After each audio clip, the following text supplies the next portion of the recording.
আমি নন্দিতা। বিয়ের 1 বছরও কাটেনি আমার স্বামী অর্ণব চলে গেলেন বিদেশে। সংসারের স্বপ্ন পূরণে টাকা পাঠানোর দায়িত্ব তাঁর কাঁধে। প্রতিদিন ফোনে কথা হয়, কখনো ভিডিও কল। কিন্তু স্ক্রিনের ওই হাসি কি বুকের শূন্যতা ভরতে পারে? না, পারে না। দিনের বেলা আমি সংসারের কাজ করি, বাইরে হাসি মুখে মানুষজনের সঙ্গে কথা বলি, কিন্তু রাত নামলেই অদ্ভুত এক নিঃসঙ্গতা আমাকে গিলে খায়। বিছানায় শুয়ে যখন হাত বাড়াই, দেখি পাশের বালিশটা ফাঁকা। একসময় বালিশ আঁকড়ে ধরে ঘুমিয়ে পড়ি, কিন্তু ঘুমও ভিজে থাকে অদ্ভুত এক চাহনিতে। সেই চাহনি আমার দেওর অদ্রিজের। অদ্রিজ অর্ণবের ছোট ভাই, বিশ্ববিদ্যালয়ের পড়ছে। বয়সে ছোট হলেও তার চোখে এক অদ্ভুত গভীরতা। প্রথম থেকেই বুঝতে পারতাম ওর দৃষ্টি আমার গায়ে আটকে থাকে। প্রথমে অবহেলা করতাম, ভাবতাম এ হয়তো কেবল কাকতালীয়। কিন্তু কাকতালীয় দৃষ্টি বারবার আসে না। কখনো রান্নাঘরে হাঁটতে হাঁটতে হঠাৎ দেখি ও নিঃশব্দে দাঁড়িয়ে আছে। কখনো আবার বারান্দার কোণে বসে বই পড়ার ভান করে আমার প্রতিটি নড়াচড়া লক্ষ্য করছে।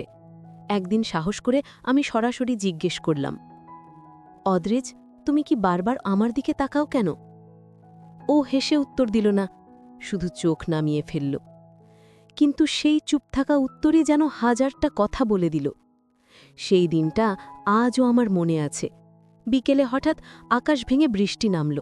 সারা বাড়ি অদ্ভুত নিস্তব্ধ। আমি বারান্দায় দাঁড়িয়ে বৃষ্টির গন্ধ নিচ্ছিলাম। হঠাৎ টের পেলাম আমার দিকে কেউ তাকিয়ে আছে। ফিরে দেখি অদ্রিজ। তার চোখে এমন কিছু ছিল যা আমাকে কাঁপিয়ে দিল। ও কিছু বলেনি, আমিও কিছু বলিনি, কিন্তু নীরবতাই অনেক সময় সবচেয়ে জোরে চিৎকার করে। সেই দিন আমি প্রথম বুঝলাম আমরা দুজনেই একই ভেতরের গোপন আকাঙ্ক্ষা টের পাচ্ছি। দিনগুলো যেতে লাগল। প্রতিদিনের মতো স্বামী ফোন করত, আমি হাসি মুখে কথা বলতাম, কিন্তু কল শেষ হলেই বুকের ভেতরে এক ফাঁকা গহ্বর খুলে যেত। আর ঠিক সেই গহ্বরের ভেতরে ঢুকে পড়েছিল অদ্রিজ। এক সন্ধ্যায় আমি ঘরে বসে কাপড় ভাঁজ করছিলাম। হঠাৎ দরজায় নক। খুলে দেখি অদ্রিজ দাঁড়িয়ে। সে আসতে বলল, ভাবি, আপনার চোখে একটা দুঃখ দেখি যা কাউকে বলেন না। কথাটা শুনে আমার বুক কেঁপে উঠল। সত্যিই তো, আমি কাউকে কিছু বলি না, আর এই ছেলেটাই সেটা দেখে ফেলেছে। আমার ঠোঁট কেঁপে উঠল, কিন্তু কোনো শব্দ বেরোল না। সেদিন আমাদের দুজনের মাঝের নীরবতা ভেঙে গেল। ধীরে ধীরে আমাদের কথোপকথন বাড়তে লাগল। দিনের বেলা আমরা স্বাভাবিক থাকতাম, পরিবারের চোখের সামনে কোনো কিছু প্রকাশ পেত না, কিন্তু রাত নামলেই আমাদের ভেতরে জমা হতো নিঃশব্দ উত্তেজনা। আমি জানতাম এটা ভুল। আমি অর্ণবের স্ত্রী, অদ্রিজ আমার দেওর। এই সম্পর্ক সমাজে কখনো মেনে নেবে না, কিন্তু হৃদয় আর শরীরের দাবির সামনে নিয়মকানুন তুচ্ছ হয়ে যায়। প্রতিটি সন্ধ্যা হয়ে উঠত এক নিষিদ্ধ প্রতীক্ষা। হয়তো সিঁড়ি বেয়ে নামতে নামতে হঠাৎ হাত ছুঁয়ে যেত, হয়তো বারান্দার অন্ধকারে হঠাৎ চোখের সঙ্গে চোখ মিলে যেত। সে দৃষ্টি আমাকে কাঁপিয়ে দিত, আবার অদ্ভুত এক আসক্তিতে ভরিয়ে তুলত। আমি প্রায়ই ভাবতাম, যদি কেউ দেখে ফেলে, যদি কেউ টের পায়, তখন কি হবে? এই ভয়ে আমাদের প্রতিটি মুহূর্তে ছায়ার মতো ঘিরে থাকত। তবুও আমরা থামতে পারিনি, কারণ পাপ সবসময় ভয়ের চেয়ে শক্তিশালী হয়ে ওঠে। অদ্রিজ একদিন বলেছিল, ভাবি, আমি জানি এটা ঠিক নয়, কিন্তু আপনি ছাড়া আমি বাঁচতে পারব না। তার চোখের গভীরতায় ডুবে গেছিলাম আমি। হয়তো ওকে হারানোর ভয়, হয়তো একাকিত্বের যন্ত্রণা, সব মিলিয়ে আমি বুঝতে পারলাম আমি আর স্বাভাবিক নেই। এদিকে অর্ণব প্রতিদিন ফোন করত, আমাকে জিজ্ঞেস করত, তুমি ভালো আছো তো, একা লাগছে না তো? আমি হাসি মুখে বলতাম, না, একদমই না। কিন্তু সেই হাসি ছিল মুখোশ, কারণ আমি জানতাম আমি আর আগের সেই নন্দিতা নেই। আমি এক অন্ধকার সম্পর্কের জালে জড়িয়ে পড়েছি, যেটা থেকে বেরোনোর উপায় নেই। প্রতিবার স্বামীর কণ্ঠ শোনার পর আমার বুক কেমন হাহাকার করত। অপরাধ বোধে ডুবে যেতাম, কিন্তু ঠিক পরের মুহূর্তেই অদ্রিজের চোখের টান আমাকে আবার টেনে আনত সেই অন্ধকারের নিষিদ্ধ অন্ধকারে।